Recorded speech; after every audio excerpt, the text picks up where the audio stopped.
বিশ্বনবী বলছেন মাঝ রে, ওয়ালা তাশরিবান্নাল খামরা, খবরদার মদ পান করিও না।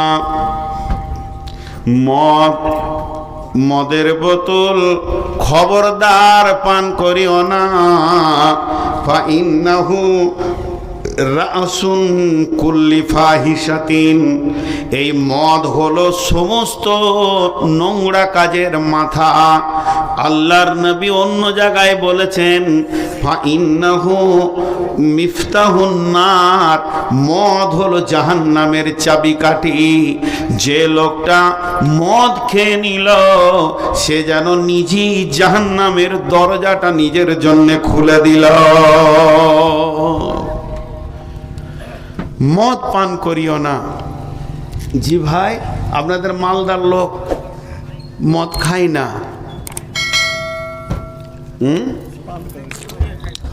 খায় না? না, আলহামদুলিল্লাহ। বোতল খায়? বোতল খায়? জি, খুব নোংরা কাজ। সমস্ত গুনার মাথা বলা হয়েছে। যদি একটা ঘটনা শুনেন, তালবিসে ইবলিসের লেখা বইটা অনেক দামি বই, দামি লোকের লেখা। ইবলিসের চক্রান্ত কত রকম আছে তো বুঝে নেবেন যে এটা সমস্ত গুনার মাথা। একটা লোক মসজিদের কোণে বসে বসে 30 বছর ধরে ইবাদত করছে, আল্লাহর জিকির করছে, সারা রাত কাঁদছে, ইবাদত করছে। ইবলিস শয়তান দেখে নিয়েছে, ওরে সুবহানাল্লাহ, একে তো কোনো রকম জাহান্নাম নিয়ে যেতেই হবে। তো ও মসজিদের পশ্চিম দক্ষিণ কোণে পড়ে আছে বাম দিকে, তো ই ডান দিকের কোণে হাব্বা জুব্বা পরে আমার মতো মুলবি সেজে এসে বলছে সুবহানাল্লাহ আলহামদুলিল্লাহ ওয়ালা ইলাহা ইল্লাল্লাহ ইল্লাল্লাহ। তখন এই আবেদ মনে করছে ওইটা আবার কে রে? নতুন লোক দেখছি, তোর কাছে আস্তে আস্তে গেল, তুমি কে? বলছে ডিস্টার্ব করিস না, জিকিরে ডিস্টার্ব করতে আসিস না। তো বারবার যখন জিজ্ঞেস করলো তখন বলছে ভাই আমি একজন আল্লাহওয়ালা। তো তোকে কি সব কথা বলতে হবে যে আমি কে? তুই কবার জিকির করলি রে? রাত 10টা থেকে এসে যে ঢুকেছিস মসজিদে 11টা 12টার দিকে, এখন 3টে বাজতে চললো, ফজর আজান হবে, তুই কতবার জিকির করেছিস? বলছে 550 বার হলো। বলছে আমার 40,000 বার চলছে। ওর মিথ্যা কথা বলতে কোনো লাইসেন্স লাগবে? ও তো শয়তান, ও তো লাইসেন্স হয়েই আছে, ও মিথ্যা কথা বলবে। তখন বলছে ওরে সুবহানাল্লাহ 40,000 বার। তখন বলছি বুঝবি কি, মারেফাতের জ্ঞান তোরা আছে তাই তুই বুঝবি, এটা আসতে বলছে আমাকে শিখিয়ে দাও। শিখতে পারবি না, অনেক জটিল, শরীয়ত তরিকত হাকিকাত মারিফাত। দেখছেন না জিকির করতে করতে কুদছে ইল্লাল্লাহ ইল্লাল্লাহ। হ্যাঁ, বাংলাদেশে একটা গান বের করেছে, লাফাস না রে ভাই তোরা লাফাস না। লাফাস কেন? কেন লাফাইয়ে যদি আল্লাহকে পেতো তা আগে পেতো ব্যাং। হ্যাঁ, ব্যাং আগে আল্লাহকে পেতো কি না? তোর থেকে বেশি লাফাই, ও সারা জীবন লাফাইছে। হ্যাঁ, তো এ সে শয়তান তখন বলছে আমার ডিস্টার্ব করিস না। তখন ও বলছে যে না, আমাকে শিখিয়ে দেন, অল্প সময়ে যদি 40,000 বার হয়। ওর পিছে পড়ে গেছে। তখন ওকে আয়াত বলছেন বিসমিল্লাহির রহমানির রহিম, ইয়া আইয়ুহাল্লাযীনা আমানু তুবু ইলাল্লাহি তাওবাতান নাসুহা। হে ঈমানদার, তোমরা এক কাজ করো, আল্লাহর কাছে তওবা করে করে কাঁদো, চোখের পানিতে কাঁদো। ওকে বলছে তোর কি চোখের পানি বের হয়েছে? বলেন না। তাহলে এক কাজ কর, যখন তুই গুনাহ করবি দিয়ে আল্লাহর কাছে কাঁদবি, তখন চোখের পানি আসবে, আর যখন চোখের পানি আসবে তখন আল্লাহ রাজি হয়ে যাবে। যখন আল্লাহ রাজি হয়ে যাবে তখন তোর সুবহানাল্লাহ আলহামদুলিল্লাহ ওই রকম করে তরপাবে, লাফাবে। তখনই বলছে ভাই গুনাহ করা কি যায়? বলে না, তবে গুনাহ করে তওবা করে নিতে হবে। দিয়ে ওকে গুনার ব্যাখ্যাটা আগে দিয়ে দিলে, তখন ও কাল চুলকাইছে, তেমনি করছে কি গুনাহ করা যায়? তাহলে কি গুনাহ করা যায়? তো বলছে আরে ছোট বড় গুনাহ, বেশি বড় তোকে বলবো না, তুই পারবি না, তো সাহস তো কম। আমি বড় বড় করেছি বলে এখন তওবা করে কাঁদছি। তো ছোট গুনাহটা বলতে এক কাজ কর, একটা মার্ডার কর। ওইটাকে ছোট বলছে ও, ওইটাকে ছোট বলছে। তাহলে ও গুনাহ করলে কত করে। তখন এই আবেদ বলছে, এরি সুবহানাল্লাহ ইন্না লিল্লাহ, এত বড় কাজ আমার দ্বারা হবে না। বলছে ভাগ তুই, চলে গেল। খানিক পর বলছে না আর একবার যাই, যদি ছোট কিছু গুনাহ থাকে। আবার এসে বলছে হুজুর শিখিয়ে দেবেন না? বলে তোর লেগে আর একটা গুনাহ ভেবেছি, সেটা হচ্ছে ব্যভিচার করতে হবে, জেনা। আস্তাগফিরুল্লাহ, লম্বা করে জিব্বা করে, যে তুই যাবি আমার কাছ থেকে, ওটাও করবি না এটাও করবি না, তোর কি আমি ঠিকালে বসে আছি? হ্যাঁ, যখন কড়া করে বলেছে তখন বলছে আর কিছু আছে? বলছে তোর জন্য আর কি বলবো রে, একটু খেতে হবে। ও ভেবে দেখলে যে ব্যভিচার করে কাপড় খুলতে গেলে তো বেটি ছেলে দেখবে, তো ওটা তো বাদ গেল, মার্ডারও করতে হলো না, তো এইটুকু খেয়ে নিব, নিশাটা কেটে যাবে, আল্লাহর কাছে তওবা করে নিব। তো বলছে মাল পাবো কোথা? তোমার পকেটে ছিল, বের করে দিলে। মালটা তো শয়তান, তোমার কাছে আবার না থাকে, ও নিয়েই তো গিয়েছে যে এইটা দিয়ে ওকে লাইনে নামাবো। এরপরে চলে গেল, যখনই ঢক ঢক ঢক ঢক করে মদ পান করে নিয়েছে, আবেদের তখন মাথা চক্কর দিতে শুরু করেছে, কামের রিপুগুলি সব যেন সতেজ হয়ে গেছে, পাগলার মতো মসজিদের ভিতরে রাত্রি 2:45 পাগলামি করছে। এমন সময় তার সেক্স ক্ষমতা এত বেড়ে গেছে, শুধু মহিলা খুঁজছে। ঠিক এমন সময় আবেদের কাছে ওই জিন বেঈমান ইবলিস শয়তান 7 ভাইয়ের একটা সুন্দরী বোন ছিল, 7 ভাইয়ের ডাকাত, তাদের একটা সুন্দরী বোন ছিল। অতি সুন্দরী বোনটাকে বিছানা থেকে তুলে নিয়েছে, আবেদের সামনে কাপড়গুলোকে টেনে নাঙ্গা করে দিল। আবেদ নিজেকে আর সামালতে পারলো না, ওই মেয়েটাকে নিয়ে মসজিদে পড়ে গেল। মসজিদ নাপাক হয়ে গেল, মদের নিশা কেটে গেল। এরপরে আবেদকে বলছে শয়তান যে দেখ তুই যার সঙ্গে ব্যভিচার করেছিস সেটা কে? সেটা হলো অমুক ডাকাতের একমাত্র বোন।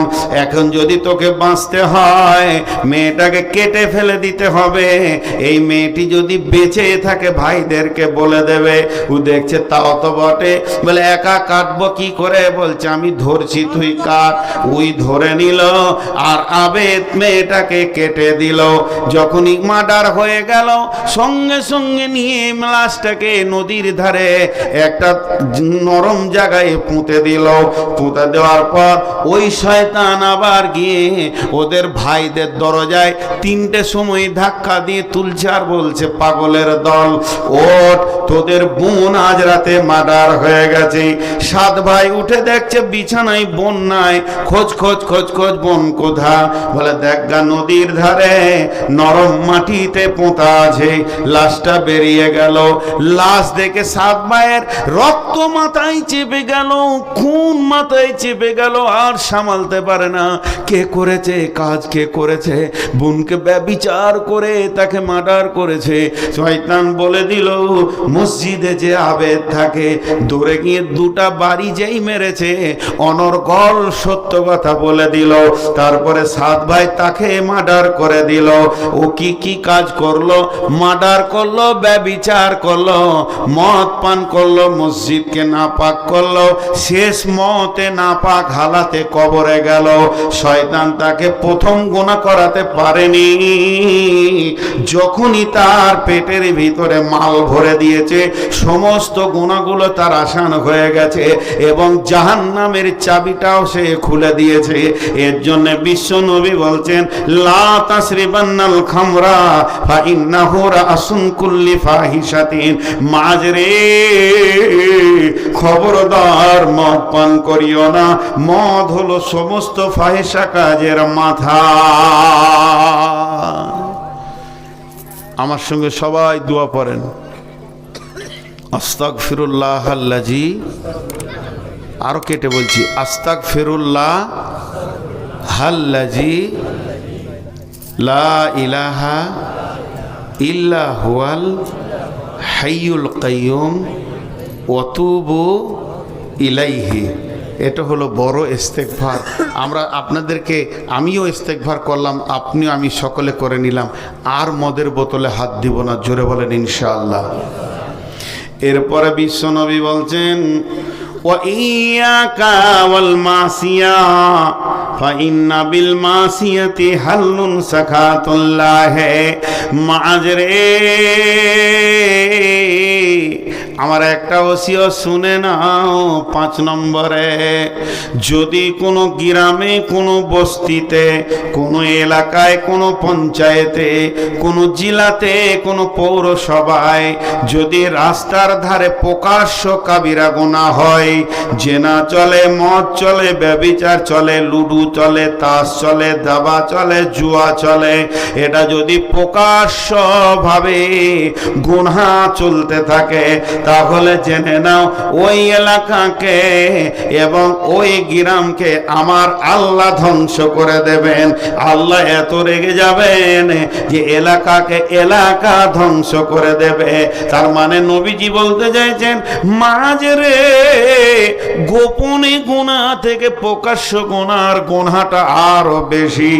একটা লোক একটা মেয়ের সঙ্গে ব্যভিচার করলো, সেটা একটা গুনাহ হলো, সে গোপনে করেছে একটা গুনাহ হলো। ওই গুনাহটাই যদি প্রকাশ্যে করে তা আরো বেশি গুনাহ হবে। সেটাই যদি মসজিদে করে তো আরো গুনাহটা বাড়বে। ওটা যদি আবার আপনার কিনা বলতে খারাপ লাগে, কোরআনকে মাথায় বালিশ দিয়ে করে তো আরো গুনাহ বাড়বে। সেটা যদি নিজের বোনের সঙ্গে হয় তো আরো বাড়বে। জিনিসটা একে স্থানান্তরিত, তার গুনার তরঙ্গ বেড়ে যাবে। তেমনি একই জুয়ো, তাস, লুডু, দাবা গোপনে করলে যে গুনাহটা হবে, আর প্রকাশ্যে রাজপথে করলে তার থেকে 3-4 গুণ গুনাহ বেড়ে যাবে। এর জন্য বিশ্বনবী বলছেন, যখনই রাজপথে গুনাহ করবে তখন যারা তাস খেলে নাই এরাও গুনাহগার হয়ে যাবে। একটা লোক বিড়ি খেয়ে ধোঁয়া ছাড়লে তার যে বিড়ি খায় নাই তার নিঃশ্বাসেও ধোঁয়া ঢুকবে। তেমনি একটা লোক প্রকাশ্যে যখন রাজপথে জুয়া খেলবে, আর একটা লোক মসজিদ যাবে, ও যদি ওকে একবার মুখেও না বলে যায় যে ভাই এটা খেলিস না, সেও কিন্তু গুনাহতে লিপিবদ্ধ হয়ে যাবে, সমাজে ক্যান্সার এসে যাবে। তাই আল্লাহর নবী বলছেন, মাঝরে যখন প্রকাশ্যে রাজপথে গুনাহ দেখবে তখন জেনে নাও আল্লাহর গজব পতিত হবে। একটা যুগ ছিল যারা তাস খেলতো, আর মুরব্বীদেরকে লুকিয়ে খেলতো, গোপনে পাটের ভুঁয়ে, ভুট্টার ভুঁয়ে। আর এখন কি হয়েছে, ওরা প্রকাশ্যে থাকবে, তুই মসজিদ যাবি তো গোপনে যা। ভাই হয়েছে কি হয়নি? এর জন্য আল্লাহর গজব এসছে, এর জন্য আল্লাহর গজব এসছে। কয়টা বলা হলো না? 5টা। শির করিও না, যদি পুড়িয়ে দেয়া হয়, জ্বালিয়ে দেয়া হয়। মা বাপের অবাধ্য হয়েও না, যদিও মা বাপ বলে ঘর থেকে বেরিয়ে যাও তো বেরিয়ে যাবে। তারপরে হলো খবরদার ফরজ নামাজ ছেড়ে দিও না জ্ঞানবশত। নামাজ ছেড়ে দিলে আল্লাহর সঙ্গে সম্পর্ক চলে যাবে। 4 নম্বরে হলো মদ পান করিও না, মদ হলো সমস্ত গুনহার মাথা। 5 নম্বরে হলো যে গ্রামে যে বস্তিতে প্রকাশ্যে গুনাহ চলবে আল্লাহ তাদের উপরে নারাজ হয়ে যাবে, ধ্বংস হয়ে যাবে সব। 6 নম্বরে বিশ্বনবী বলছেন, ওয়াইন আসাবান নাসে মাউতুন আনতা ফিহি ফাসবুত ওয়া ইয়াকা ওয়াল ফিরারা মিনাজ জাহাফি ওয়াইন হালাকান নাস। এটা 6 নম্বর। ওয়া ইয়াকা ওয়াল ফিরারা মিনাজ জাহাফি ওয়াইন হালাকান নাস। এই আইনটা সারা পৃথিবী মেনে নিয়েছে। নাস্তিকেরা মেনেছে, আস্তিকেরা মেনেছে, বিশ্বনবীর তৈরি আইন। বিশ্বনবী বলছেন, মাঝরে যখন তোমরা জিহাদের ময়দানে নেমে যাবে, দিনকে কোরআনকে বাঁচানোর জন্য জিহাদ শুরু হয়ে যাবে, ঈমান বাঁচানোর জিহাদ শুরু হয়ে যাবে। জিহাদের ময়দানে যখন তোমরা নেমে যাবে, পেছন ফিরে তুমি বাড়ি চলে আসিও দিও না। কোন কোন মুফাসসিরিন বলেন যে পেছন কদমে জাহান্নাম আর সামনে কদমে জান্নাত। বিধায় যখন জিহাদের ময়দানে নেমে যাবে তখন পেছন ফিরে তুমি বাড়ি চলে আসবে না। যদি তুমি ময়দানে দেখো ওয়াইন হালাকান নাস, আমার সঙ্গী সাথীরা সব শহীদ হয়ে গেছে, তারা রক্তের বিছানায় পড়ে আছে, তারপরও তুমি পেছন ফিরে পালাবে না, তুমিও নিজেকে শহীদের লিস্টে করে দাও। যত পৃথিবীতে আর্মি আছে, সেনা আছে, এই আইনটা চালু আছে। যদি কোনো সৈন্য, মিলিটারি কমান্ডার আছে এখানে, এদিকে 200 সৈন্য, এদিকে 200 সৈন্য কাজ করছে, 4 জন কমান্ডার তাদেরকে নিয়ে জিহাদে নেমেছে, কোনো একটা সৈন্য জিহাদ রানিং অবস্থায় যদি পেছন দিকে পালাতে যায় তো ওকেই গুলি করে আগে মারবে, নাহলে দেশ হাতছাড়া হয়ে যাবে। ওর দেখা দেখি সবাই পালাবে। জি, অতএব তুমি কাজ করো, জিহাদের ময়দানে নামলে পিছাইয়েন না। আমরা পেছাবো ইনশাল্লাহ? বলে ইনশাল্লাহ পিছাবো না, ইনশাল্লাহ জান দিয়ে দিব। কার জন্যে? আল্লাহর জন্যে। জান কার জন্যে দিব? আল্লাহর জন্যে। তবুও পেছন ফিরে আসবো না। জি, আল্লাহ তাবারক ওয়া তাআলা নবী বলছেন, 7 নম্বরে নবীজি বলছেন ওয়াইন আসাবান নাসে মাউতুন আনতা ফিহি ফাসবুত। এই আইনটা পৃথিবী মেনে নিল করোনার সময়। বিশ্ব নবী বলছেন যদি কোনো মহামারী রোগ এসে যায়, ওয়াইন আসাবান নাসে মাউতুন, দল দল লোক মারা যেছে, এ গ্রামে ও গ্রামে, এ টোলা ও টোলায় মারা যেছে, তুমি যদি সেই অবস্থায় বেঁচে থাকো তাহলে একটা কাজ করবে, সঙ্গে সঙ্গে আনতা ফিহি ফাসবুত, তুমি ওখানেই থাকবে, স্থানান্তরিত হবে না, এক জায়গা থেকে আরেক জায়গা যাবে না। যেমন করোনাকে বন্ধ করার জন্যে এই আইনটা মেনে নিল, কেউ কোনো জায়গায় সফর করবে না, সফর বন্ধ হয়ে যাবে, নিজের নিজে গায়ে বাস করবে, তাহলে মহামারী কমে যাবে। আল্লাহর নবী ওটাই বলেছেন, খবরদার মাঝ মানুষকে ক্যান্সারে মারে না, জন্ডিসে মারে না, করোনাতে মারে না, পৃথিবীর কোনো রোগ নাই যে মানুষকে মারে। আল্লাহর কোরআন বলছেন আল্লাযী খালাকাল মাউতা ওয়াল হায়াতা, তিনি হায়াত এবং মওতকে বানিয়েছেন।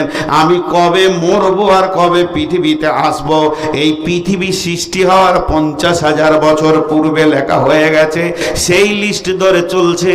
অতএব মাঝরে যখন মহামারী চলবে তখন কেউ যেন জায়গা ছেড়ে পালিয়ে যেও না, ওখানেই তুমি থাকবে। 2খানা জিনিসকে মনে রাখিও, 1 নম্বরে মহামারী তোমাকে মারতে পারবে না, 2 নম্বরে তুমি পালিয়েও বাঁচতে পারবে না। জি, কয়টা হলো? এবার 8 নম্বরটা একটু মজার আছে। ওয়ানফিক আলা আয়ালিকা মিনাত তাওলিক, ওয়ানফিক আলা আয়ালিকা মিনাত তাওলিক। মা বোনেরা কান করে শোনেন, আপনাদের বেশি শোনার দরকার আছে, আপনাদের ওই উকালতি করব এখন। খালি মনে মনে নিয়ত করেন জালসা শেষ হলে নূর মাহমুদকে একটা মুরগির ডিম দিব, লাভ আপনাদের করব, তারপরে যাব। মুরগির ডিম নাইলে হাঁসের ডিম দিব, মেয়েরা এবার লাভ হয়ে যাবে। বিশ্বনবী বলছেন, হে পুরুষের দল, ও আনফিক আলা আয়ালিকা, তুমি তোমার ছেলে মেয়ে, বিবি, স্ত্রী, কন্যা, মা বাপ, ছোট ভাই বোন, অর্থাৎ তোমার অধীনস্থে যারা রয়েছে, তুমি ইনকাম করে যাদেরকে খাওয়াও, খবরদার বখিল হার কিপটে হয়ে যেও না। ও আনফিক আলা আয়ালিকা মিনাত তাওলিক, তোমার ইনকাম যেমন তেমনি যেন তোমার খরচাটাও ফ্যামিলির ওপরে হয়। তুমি যেমন ইনকাম করো সেই রকম মাপে খরচা করবে, বখিলি করিও না। জি ভাই, তুমি খরচা করো ওই অতটা মাপের যতটা তুমি ইনকাম করো। হার কিপটে মাল আপনাদের এলাকায় আছে? আরে বলে না আছে? হ্যাঁ, সারা সিজন পার হয়ে গেল, 1 পিস ইলিশ কিনে ছেলে মেয়ের মুখে দিলে না, বিবির মুখে দিলে না। হ্যাঁ, পাওয়া যাচ্ছে না, কিনে না বলি আসে না, কিনলে ট্রান্সপোর্ট চলে আসবে। হ্যাঁ, এলাকার লোক কিনে না। মাংস কিনলে না, আজকে জালসার দিন গো, পোলট্রি নিয়ে এসে ভরে দিয়েছে, 2 কেজি গরুর মাংস নিলে না। নদীর মাছ চলে যাচ্ছে, কিনছে না, ছোট ছোট মাছ আর পুঁটি আর নিয়ে এসে খালি বলছে খেয়ে যা। এই মাল আছে না নাই? এখন আপেলের সিজন চলছে, 1 কেজি নিয়ে আসছে না, অথচ ওই বহুটাকে তুমি পেয়েছো 16 বছর 17 বছর 18 বছর 20 বছর বয়সে, তার বাপ মা তাকে খাইয়ে কত সুন্দর করে তোমার কোলে দিয়েছে, আর সে যখনই তোমার পাল্লায় পড়ে গেছে, আহা। কোন স্কুল মাস্টার এখানে আছেন? মাপ চাইছি, ক্ষমা চাইছি আপনাদের হাতে পায়ে ধরে। স্কুল মাস্টারদের আল্লাহ যে কত কিপটে করে। আমার মেয়ের জন্য 2 স্কুল মাস্টার এসেছিল বিয়েলে, আমরা তুই ভাগ। এত হার কিপটে পৃথিবীতে দ্বিতীয় কেউ হয় না। যদি শুনি যে স্কুল মাস্টার, তো আমি বলি ইন্নালিল্লাহ, ছেলেটার কপাল খারাপ, ও চাকরি পেয়ে গেল। ও আর ভালো জীবনে খাবে না, গোটা হাট ঘুরে কানা বেগুনলে ঘর ঢুকবে। রমজান মাসে একটা লোক মোটর সাইকেলে যেছে, আর আমি গাড়িতে গেছি, তা আমার ড্রাইভারকে বলছি ওই লোকটা স্কুল মাস্টার, আর যার মোটর সাইকেলে যেছে ও আমাকে আগে আনতে এসছে জলসায়। ওর জলসাতে গিয়ে জিজ্ঞেস করছি ইফতারের সময়, যা গো, এই যে লোকটাকে তুমি গাড়ি করে আনলে স্কুল মাস্টার না? বলছে হ্যাঁ, হাই স্কুলের মাস্টার। আমাকে বলছে আপনি কী করে বুঝলেন জি? বললাম একটা তরমুজকে 4 ফালি করে 1 ফালি কিনে নিয়ে যাচ্ছে, ওর হাতে ঝুলছিল। ওর স্কুল মাস্টার ছাড়া কেউ পারবে না। যে মাটি কেটে খায় সেও গোটা তরমুজ নিবে ছেলে মেয়ের লেগে। পেপারে আনন্দবাজার একটা দিয়েছিল যে আমার মেয়ে কতটা পড়াশোনা করেছে, মাস্টার্স পাস, ভালো ছেলে চাই, চাকরিজীবী ব্যবসায়িক ভালো ছেলে চাই। যে শেষকালে দিয়েছে, তবে যেন কোনো স্কুল মাস্টার আসবেন না। সুবহানাল্লাহ। যদি স্কুল মাস্টার থাকেন ভাই, মাপ চাইছি আপনাদের কাছে, ক্ষমা চাইছি, আপনারা আমাকে মাফ করে দেন। তো হার কিপটে হইও না, হার কিপটে হইও না। মা বোনেরা, এবার খালি ডিমটা দেওয়ার নিয়ত করেন। যদি কারো স্বামী হার কিপটে হয়, যদি কারো স্বামী হার কিপটে হয়, ওই মেয়েটি স্বামীর মালকে চুরি করে খেতে পারে, কোনো গুনাহ হবে না। বিশ্ব নবীর কাছে এবার দলিলটা দিই। আল্লাহ রসুলের চাচার নাম হলো আবু সুফিয়ান, হার কিপটে মাল ছিল আবু সুফিয়ান। আর আবু সুফিয়ানের সঙ্গে যখন হিন্দার বিয়ে হলো, হিন্দা যদিও কলিজা চাবিয়ে ছিল, পরবর্তীকালে ঈমান এনেছিল। হিন্দা ছিল উদার মেয়ে।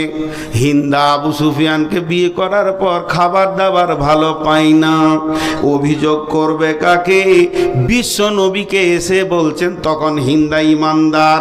হিন্দা এসে বলছেন, ইয়া রাসূলুল্লাহ, আপনার চাচা এত হার কিপটে মাল, আলু আর পাটের শাক খেতে খেতে দাঁতে খেসা পড়ে গেল, এখনো একদিনও মাছ কিনছে না, এ ব্যাপারে আপনি ফাইসালা দেন। বিশ্বনবী বললেন, হার কিপটেদেরকে জালসা করেও মাল কিনানো যাবে না, তার থেকে সহজ রাস্তা, স্বামীর মাল চুরি করে ইলিশ কিনো, আপেল কিনো, আঙ্গুর কিনো, পেট ভরে খেয়ে নাও, গামছা দিয়ে মুখ মুছে দাও। আর যদি বলে 500 টাকাটা খুঁজে পেয়েছি না কেন গে, কসম করে বলে দাও, আল্লাহর কসম আমি নেইনি, তোমাকে পাওয়ার দেওয়া হচ্ছে, তুমি চুরি করে খাও, গুনাহ হবে না। মা বোনেরা, পকেট মারেন। এবার আপেল এখন দুর্ধর্ষ কাশ্মীরে নেমেছে, চারিদিকে আপেল চলছে। তো হ্যাঁ, পানি খায়, ডিম দিবে কিনা ওইটা মনে মনে হচ্ছে, তো পানি খায়। আপনাদের বিরক্ত লাগছে নাকি?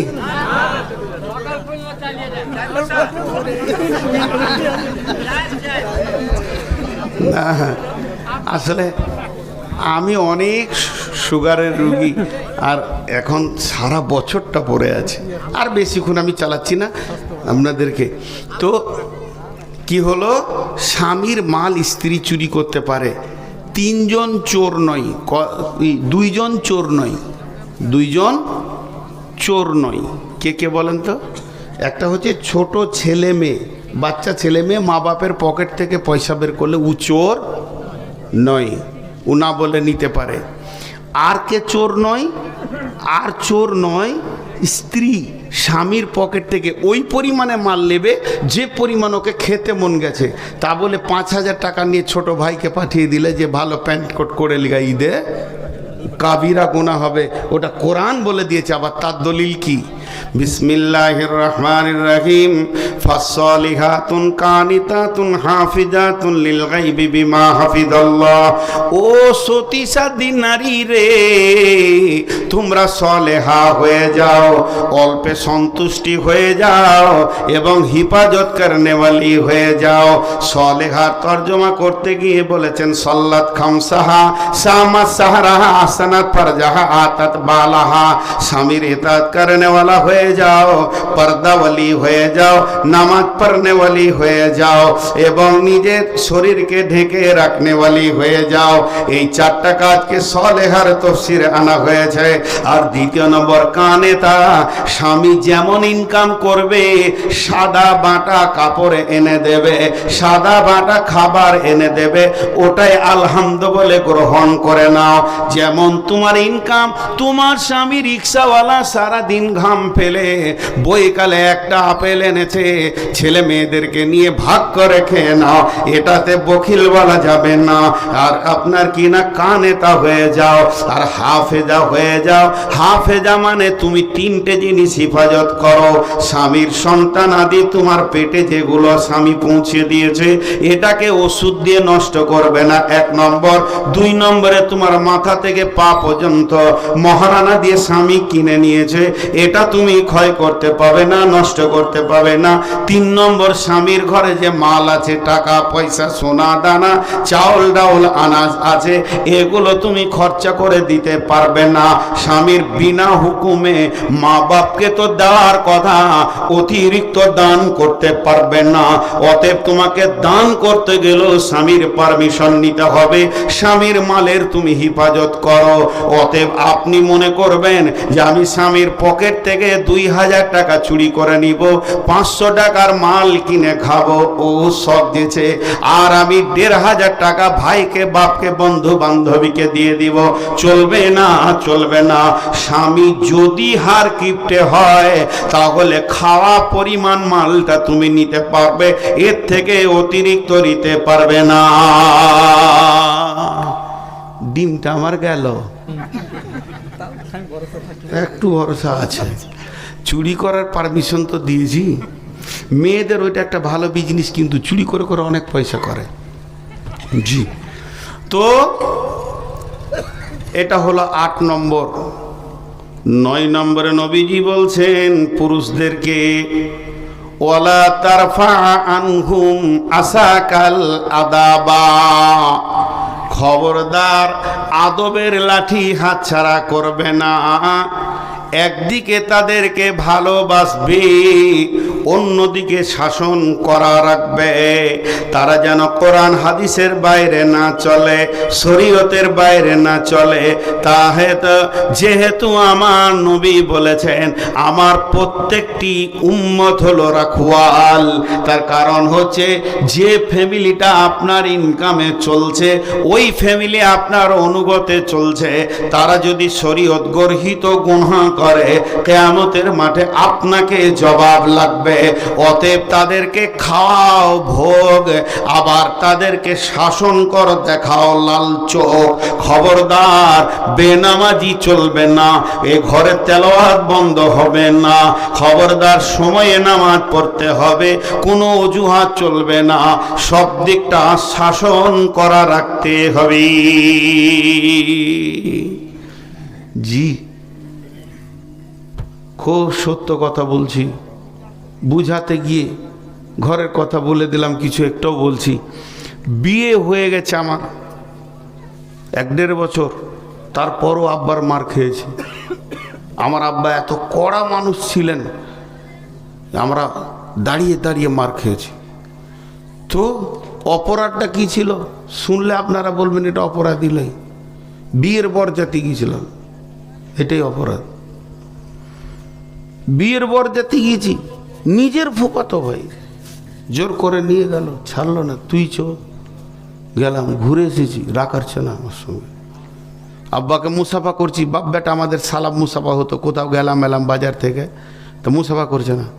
আমাকে পরিষ্কার বলছে, তুই বাড়ি থেকে বের হয়ে যা, তোর সাথে আমার কোনো সম্পর্ক নেই। অথচ আমার আব্বা আলিম ছিলেন না, সাধারণ চাষি মানুষ, তুই বেরিয়ে যা।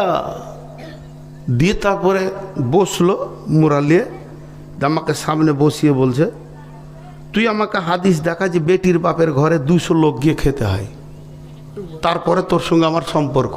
রসুলের দুশ্মন আমার দুশ্মন, আমাকে পরিষ্কার বলছে, বাড়ি থেকে বের হয়ে যায়। বিয়ে দিয়ে দিয়েছি, বললে কেটে পড়, ছাড়, আমার আল্লাহ আছে, আমি কারো ভরসা করি না।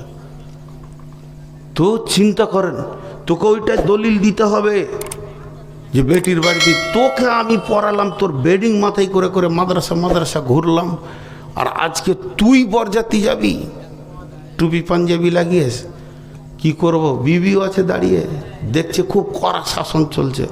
কান ধরলাম, উঠা বসা করছি, ধরে দাঁড়িয়ে নাই। বলছে, আব্বা আমি তোবা করছি, জীবনে আর বরযাত্রী যাব না। তারপরে মাফ করেছে। তো শাসন থাকতে হবে ঘরে, শরীয়তের বাইরে গেছে। আমি অনেক মাল নষ্ট করে দিয়েছি, আমার হাত থেকে অনেক টাকা পয়সা হারিয়ে গেছে, জিনিস ভেঙে গেছে, বাপ কিছু বলেনি। কিন্তু ছোট যখন ছিলাম, 8 বছর 10 বছরে, রাত্রিবেলায় আব্বাকে আগে সব হিসাব দিতে হতো। জোহর কোথা পড়েছি, আসর কোথা পড়েছি, মাগরিব কোথা পড়েছি, এশা কোথা পড়েছি, ইমাম কি সূরা পড়েছে, আমার ডান দিকে কে ছিল, বাঁ দিকে কে ছিল, এত হিসাব দিতে হতো, তারপরে ঘর ঢুকতে পেতাম। কিন্তু কোনোদিন হিসাব লাইনি যে টাকাটা হারালো কেন, যাক্কা যা ছেড়ে চলে গেছে, নাই নসিবে। কিন্তু ইসলামের ব্যাপারে খুব কড়া ছিল। একদিন ছুটি নাই, মাদ্রাসাতে ঘর চলে এসেছি, আর আব্বা গোহালে ঝাঁট দিছে, গরুর ঘর সাফ করছে, ওই ঝাঁটা করেই 2 বাড়ি দিয়ে দিলে। তুই আজকে ছুটি নেই, তুই মাদ্রাসা থেকে এলি, মানে ওখান থেকেই ধরলাম মাদ্রাসা। আবার রহম নাই যে অত দূর থেকে এলি, পানি খা। হ্যাঁ, তোকে আমি মাদ্রাসায় দিয়ে আসবো, তুই বাড়ি আসবি। আজকে আল্লাহ সেই চেয়ারটা দিয়েছে, ওই ঝাঁটাটার কি মূল্য ছিল, আজকে এই চেয়ারটাতে বসেছি। জি ভাই, তো বিধায় শাসন প্রত্যেকটা ঘরে ইসলামের উপরে থাকবে, শরীয়তের বাইরে কোনো ছেলে চলবে, ওই খাল উঠিয়ে দিব তোর, আবার আপেলও খাওয়াবো, লে রে বাবা সিজনে আপেল চলছে, 2 কেজি আপেল খাও, তুমি খাও, পান করো, কিন্তু শরীয়তের বাইরে। আল্লাহ নবী ওটা বলছেন। 8 নম্বরে বলছেন, ও আনফিক আলা আয়ালিকা মিনাত তাওলিক, যেমন তোমার ইনকাম আছে ওই রকম তুমি খরচা করো।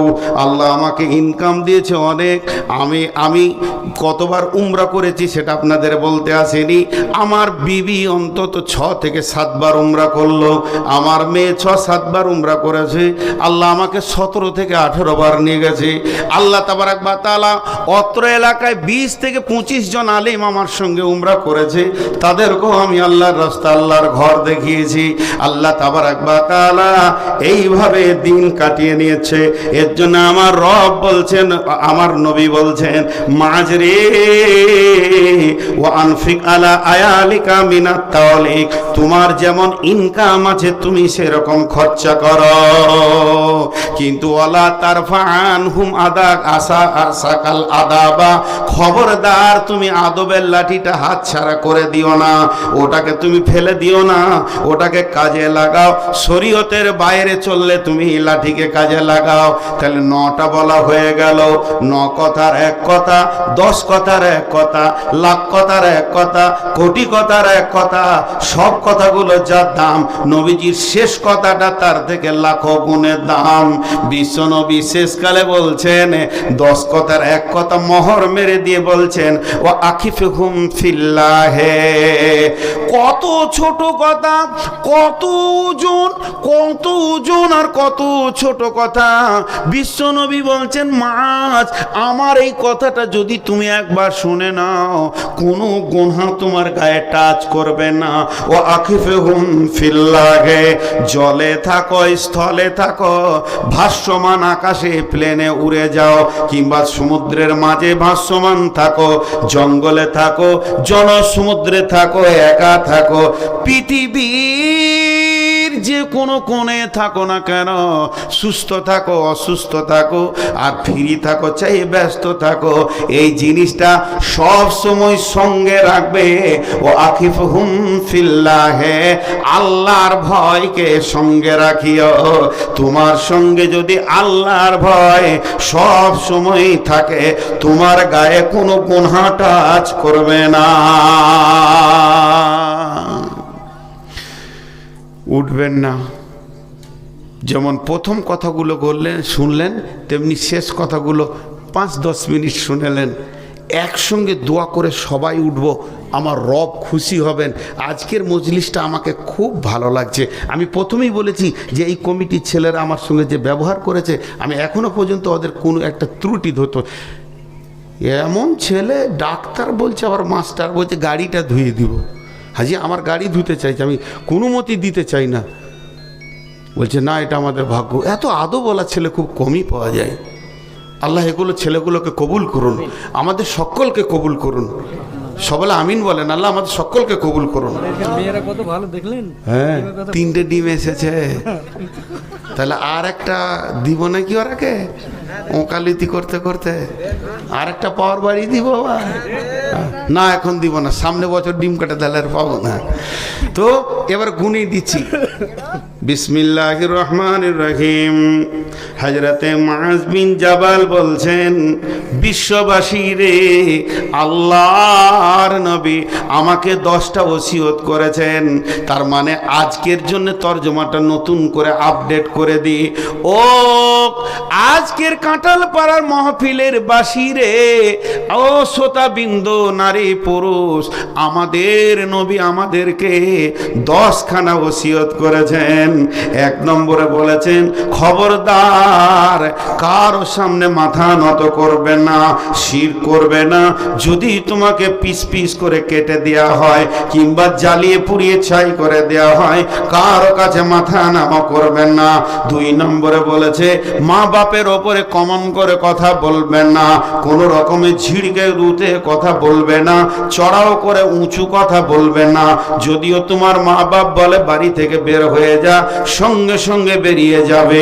3 নম্বরে বলেছেন, জ্ঞান বশত ফরজ নামাজ 1 ওয়াক্ত ছেড়ে দিও না। যদি কেউ জ্ঞান বশত 1 ওয়াক্ত ফরজ নামাজ ছেড়ে দেয়, আল্লাহর সঙ্গে বান্দার সম্পর্ক কেটে যাবে।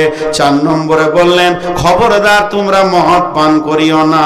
মদ পান করলে সমস্ত গুনাহের মাথা তোমার কাছে পৌঁছে যাবে। নবী অন্যত্তরে বলেছেন, সেটা হলো জাহান্নামের চাবি। 5 নম্বরে বলেছেন, যেখানে প্রকাশ্য রাজপথে গুনাহ হবে, আল্লাহ এলাকাকে ধ্বংস করে দেবে। 6 নম্বরে বলেছেন, যদি মহামারী চলে আসে, তুমি ভয়ে পালিয়ে যেও না, তোমাকে মহামারী মারবে না, আল্লাহ ছাড়বে না, ওখানেই অবস্থান করো। 7 নম্বরে বলেছে, জিহাদের ময়দান থেকে পালাবে না, সবাই যদি মরে যায় তুমিও শহীদ হয়ে যাবে। 8 নম্বরে বলেছেন, যেমন তোমার ইনকাম অমনি ছেলে মেয়ের পেছনে খরচা করো, বুখালতি করিও না। 9 নম্বরে বলছেন, তুমি আদবের লাঠিটা হাতছাড়া করে দিও না, কারণ যেমন তুমি ইনকাম করে খাওয়াবে ওই রকম শাসন করবে। 10 নম্বরে বলেছেন, যেখানেই থাকো আল্লাহর ভয় সঙ্গে রাখবি। ভাই 2-5 জন আপনারা উঠলেন কেন? আমি ছোট্ট একটা প্রশ্ন রাখলাম, উঠলেন কেন? যার শেষ ভালো তার সব ভালো। আমি কি এখনো 10 ঘন্টা থাকবো? জি না, আমি মাত্র কয়েকটা মিনিট থাকবো। তো এই 10 মিনিট যদি আপনারা বসে যান, তাহলে সব ভালো হবে, আল্লাহ খুশি হবেন। আমি দোয়া দিব, একসঙ্গে সবাই উঠবো। আমি হার্ডলি আর 10টা মিনিট আছি, আমার মুখ তো বন্ধ নেই, আমি তো আপনাদের সঙ্গে কথা বলছি। উঠে গেলেন কেন? যারা গেছেন ভুল করেছেন, পারলে ফিরে আসেন। আজকের যে জালসাটা, এইটা দেখে মনে হচ্ছে যে আল্লাহ শ্রোতা বক্তা উভয়কে কবুল করেছেন, আর আল্লাহ যেন উভয়ের গুনাহ মাফ করেন, আর উভয়কেই যেন রসুলের দেওয়া ওসিয়তের উপরে চলার তৌফিক দান করেন।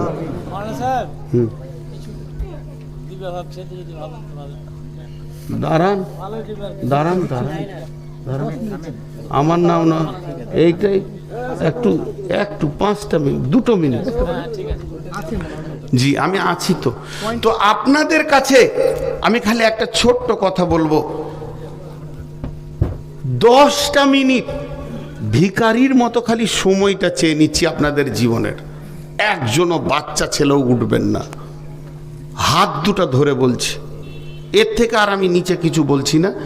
উঠবেন না, সকলেই বসে থাকেন, একসঙ্গে উঠবো, দোয়া পড়ে উঠবো, আল্লাহ খুশি হবেন। 10টা মিনিট সময় চেয়ে নিলাম, আর কিছু চাইনি। এখন আমি আপনাদের সাথেও কথা বলবো, ডানে বামেও কথা বলবো। এটা ঈদগাহ কেন্দ্রিক মাহফিল, এই আয়োজনের পেছনে একটা খরচা আছে। তো কোরআনের ভিতরে আপনারা আলেম ওলামাকে জিজ্ঞেস করবেন, বড় বড় আলিমদেরকে, যে কোরআনে এসেছে যত জায়গায় জিহাদের কথা, তো মাল আর জানের কথা বলেছেন। ওয়াতুজাহিদুনা ফি সাবিলিল্লাহি বিআমওয়ালিকুম আনফুসিকুম, জান মালের কথা কোরআনে আছে জিহাদের ব্যাপারে। জান দেওয়াটাও যেমন জিহাদ, মাল দেওয়াটাও জিহাদ।